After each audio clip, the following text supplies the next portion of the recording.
So what do you see the future of GPS being? So I'd say with the future of GPS, it's really honestly at this point, I think a lot of it is it's going to get continually to get cheaper and cheaper. We've already seen that trend for a few years. But what Europe has done, the European Union, they support the Galileo constellation, and they have a corrections band in there that actually allows you to get about 10 centimeter accuracy. At least in Europe right now, this is a absolute trial program as it is right now over in America. And you can get 10 centimeters, even less than that if you let it settle enough, just completely free. It's just like satellite based corrections that we have available through the US, but those are going to get you sub meter, not decimeter or anything like that. So, units, receivers taking advantage of that, GPSs being able to get 10 centimeters with enough time, that's going to be an absolute game changer. And as long with along with just the RTK networks getting more robust over here in Arizona, it actually the network was kind of dormant for a while. It still kind of worked, kind of didn't. Some of the receivers weren't really being used too much, but that switched over to the Arizona Department of Water Resources, and they've got that thing running like a top right now. They're making a whole bunch of firmware updates. They're creating new mount points with messages that are compatible with the Flex Mini because that requires the L5 band. There's various frequencies that are sent out from each GPS, and that's just the one that's required with the Mini. And they're really updating that really quick. So we're really hoping that could be a blueprint for a lot of other states. There's a couple of states out there, Florida, Washington, that would just the absolute leaders in real time corrections. And so with those real time corrections, you don't have to rely on the E6 band or whatever from Galileo from Europe.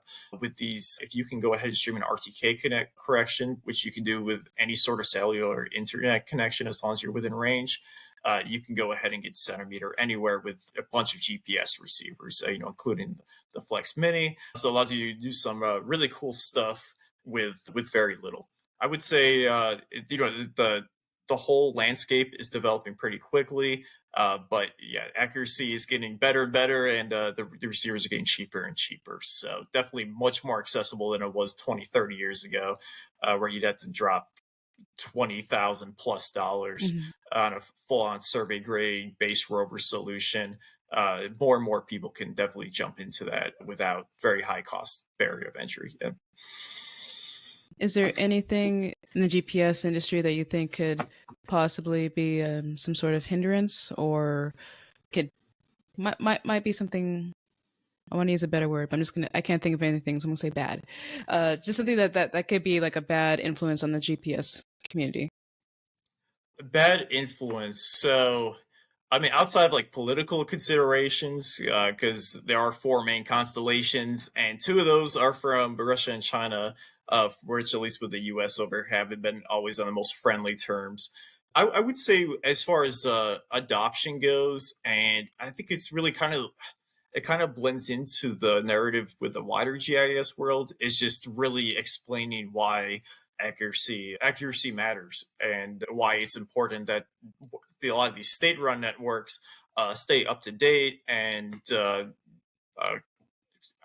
actually maintain public accessibility. Over here in Arizona, it's really nice. We have a free network, but there's a lot of states that still don't.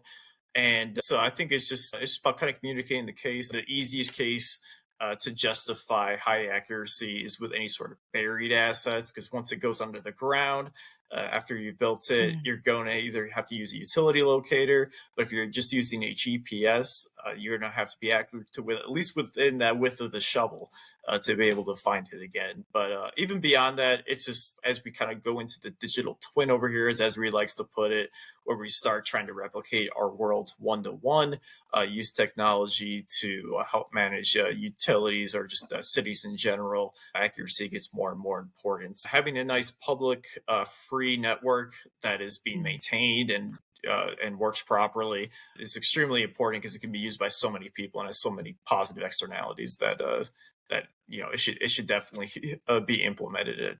But it's just about a matter of actually presenting that case and getting people to go along with it.